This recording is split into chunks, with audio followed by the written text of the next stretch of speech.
Breakfast with you on BBC Radio Solent. Now, January and February are traditionally the busiest months for people to book their summer holidays. But is there any sunshine yet for the travel industry? Our reporter Joe Palmer has been looking into this. Good morning, Joe.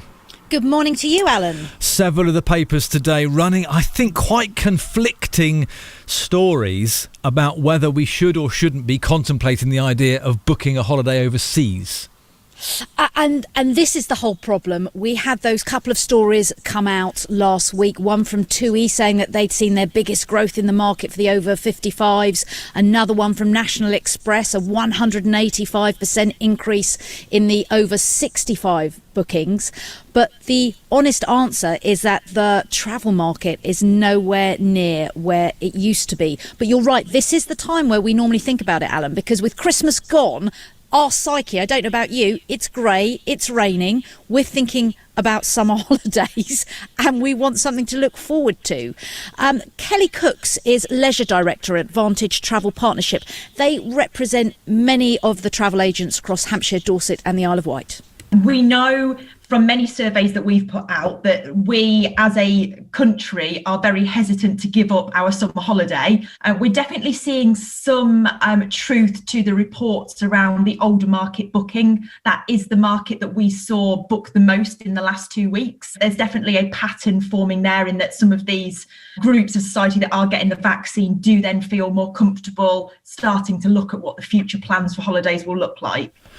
Let's probably turn our attention firstly then to the most important part, which is those people who make their living, who pay their mortgage thanks to their job within the travel industry. How are they holding up?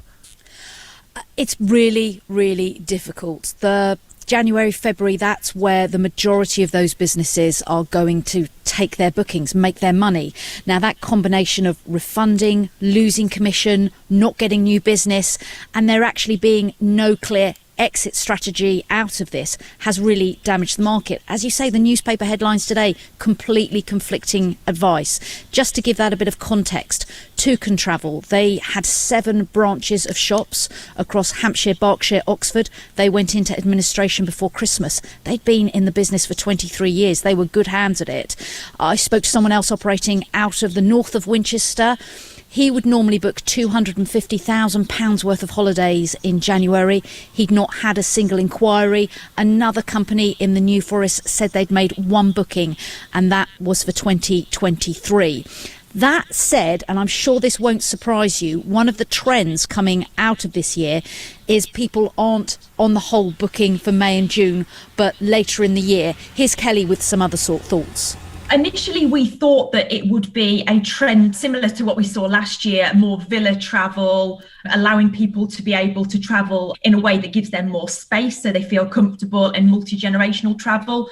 In reality, we're seeing a real mixed bag. So there's a lot of traditional package holidays being booked, and I think that's a really sensible thing to do at the moment, given the protection. But actually, I think people are booking all sorts. So one of our top destinations for the last week was New York.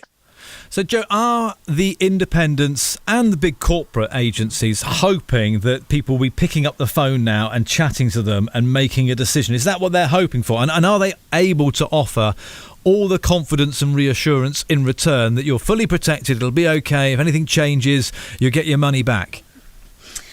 Oh, it's a really difficult question to answer. If you go with a travel agent and then you take out your additional insurance, that is as safe as it gets. So much so that even people like Which magazine have said travel agents are the way forward. Independent travel agents are the way forward, because the times change so quickly that it's very hard to stay on top of it. So that's your safest way of doing it. So yes, they are hoping people will commit.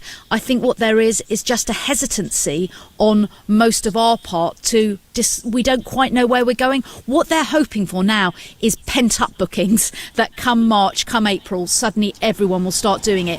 But there are insurances out there that will help you in these situations. You just have to be very careful what you look for. Joe Palmer, thank you very much indeed for that.